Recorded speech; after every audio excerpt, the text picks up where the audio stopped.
Have you been looking for the perfect gimbal to help stabilize your new camera or your old camera? Choosing the perfect gimbal can be hard. There are many to choose from. Today, we will look at what I've found to be the best gimbal for 2023, excluding 2024 and 2022.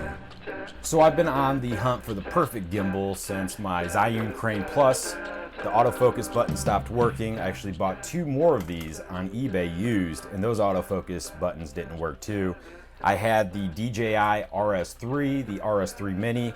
With DJI, they're just a little bit too top heavy. It's like the equivalent of having a brick on top of a stick. They're just not balanced in your hand, and these are supposed to be balancing.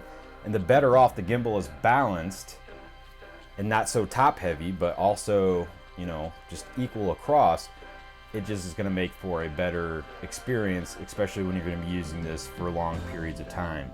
And I did the Zhiyun, the Weebill S, and the Weebill, this is the Weebill 3, and this is the one that I've liked out of all those gimbals. So there's 2 different options you can get. You can get the basic model, which comes with the tripod feet, the gimbal, and then you get all your cords for attaching the gimbal to your camera, or you can get the combo pack, which has this handle right here.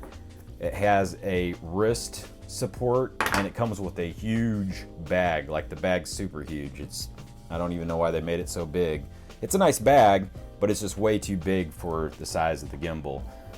So we can put this handle on here. I'll show you what this handle looks like. This handle is adjustable. You can move it up and down like this, and you can also move it left and right like this, and then you just get it where you want it, like so. Tighten it up, and then you can also shrink this down, and then you're able to use the camera or the gimbal in the kind of the underslung.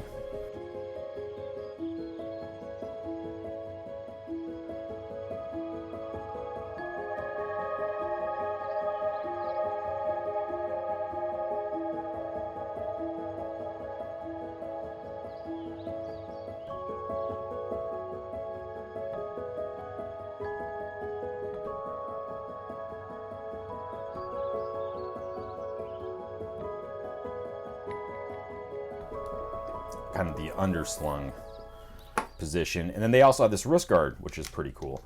So you put this wrist guard on here, and it's almost like an underslung type of deal where you're kind of leaning the camera forward, but it just takes the pressure off the wrist. It feels really good. But honestly, I could have gone with not getting the Plus combo, because I don't know how much I'll be using this at all, or the wrist guard. I just kind of go basic. So, but they are nice. I guess if you're going to do a lot of the battery life on this thing is supposed to be 21 hours. I tested it just sitting here on my desk. I got about 23 hours out of it. However, when I use this in a full day of shooting, I was down to like 1 bar after 6 hours.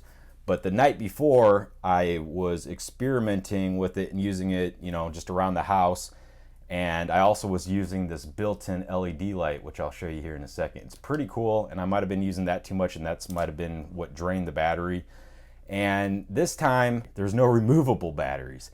So that's kind of a bummer. I don't know why Zhiyun did that. Usually they make it so you can just remove the batteries and you're good to go, but this time they say you have to charge it. So when the battery in here fails, I think you're kind of... Charge port is right here. It's a USB Type-C. And it takes about 2 hours to charge. You can plug this in and use it at the same time if you wanted to rig something up, have a battery pack or something hanging out. The setup I'm using the Panasonic GH5, using the Panasonic 10-25 lens, and it supports it just fine. The plate that it goes on, mine has to use a riser plate, and the riser plate is included, but the way I have this thing balanced, if you look right here between... So when I'm balancing it and I want to undo this and remove it, look, it hits the side of the motor right there. So I actually have to loosen this bottom one here, slide it over just a hair, and then I can slide the camera off like that. And if your lens doesn't need a riser plate, you can just use this. And that's a pretty standard plate. I forgot what they're called, but I use them on all my tripods. And this one's a pretty standard plate too. I'm not sure what that one's called either. But it just slides on here, and I can slide the bottom plate off as well. And then there's just these levers right here that will lock it into place. I slide mine all the way back, and then I lock it. And then you use this guy down here that says lock, and I can unlock it right there and slide to balance like that, and then lock it. And then you use this guy over here on the side. You can also slide in and back to balance it. All right, there we go. It's basically balanced. And then to balance this axis here, you just want to be able to, with the gimbal off, you just want to pick it up and kind of tilt it forward. If that's not balanced, it will start to spin really bad. So just get it so it doesn't spin, and you just have the lock there, and you can slide this arm forward and back. So this does have locks on it too. Whoa, whoa, whoa. Hey, what up, Sage? Let me just talk one time. Whoa. Whoa. Lock them, and it will lock into place. So this does have a little wheel and a trigger up front. This trigger, you can shortcut to different shooting modes, and you can also use it to like recenter the camera after you've been using it and panning left or right and you want to recenter quickly, you can use that. And then we have a wheel, and that wheel can be assigned to things like tilting, panning the camera. So the power button's right here. You just do a long hold and it will turn on the gimbal. So the cord I have connected, it plugs in right here. It's USB-C, and I plug that into the side of the camera. And then this record button right here, or this red button right here, let me switch it to autofocus. Not only will it autofocus if I do a half press, it's doing autofocus right there, but if you do a long press, your camera will start recording. And while you're recording, I can also use it to autofocus. And then a hard press will stop the recording. So if I throw this into manual, now I can use the front, and let me click over there. And honestly, you don't need to. As soon as you start spinning that front wheel, it's gonna zoom in because that's how I have it set up on my camera. But I was trying to kind of get to a part you could see how it's zooming in and out. Here, let's go to this, or not zooming, but electronically focusing. And you can see the blue there. Just like that. So that comes in handy a lot. You can go ahead and go up here and grab the lens and manually focus, but it's just handy to have it right here on the front wheel.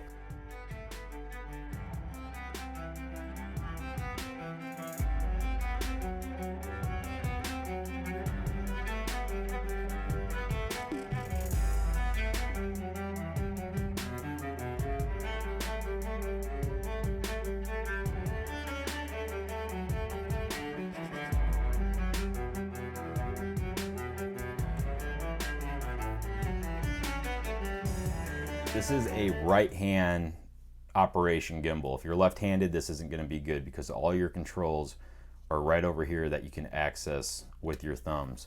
So over here on the right-hand side, we have a menu button, and if you press that, you can go through all the different menus. You have motor, advanced, wheel, joystick, trigger, vortex,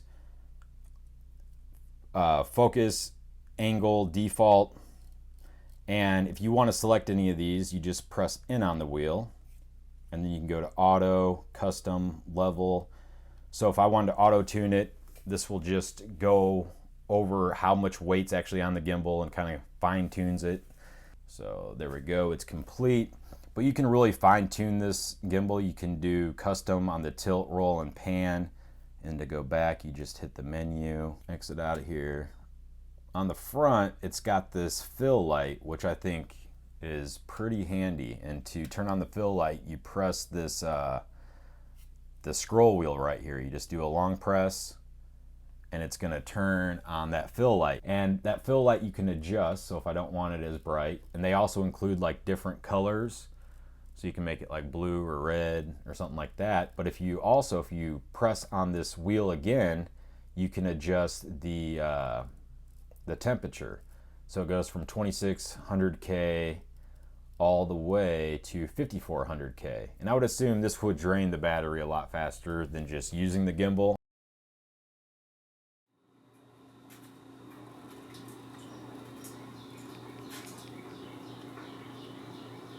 So this also does have a built-in microphone. The only reason I would ever use this if I had a camera that didn't have a built-in microphone, and I would just use it for reference audio. So if you do a long hold on the M button, it will put the gimbal to sleep.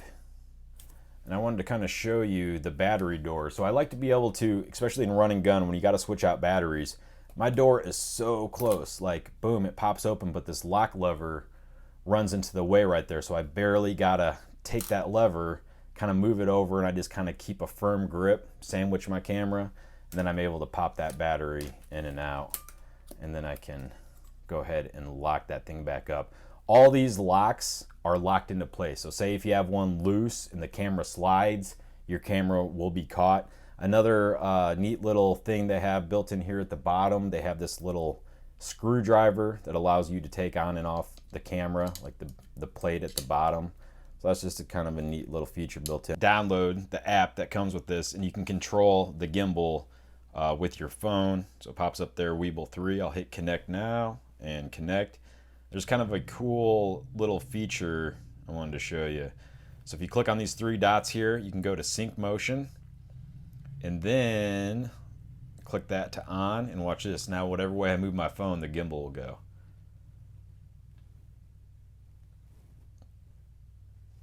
Something else I wanted to point out is that this gimbal can stand alone without the tripod feet. The tripod feet are included in both different variations, whether you get the combo pack or not, but it will sit just like that by itself. Now I wouldn't trust it like this for very long, but at least you can set it down. See how it kind of rocks there, and it will sit.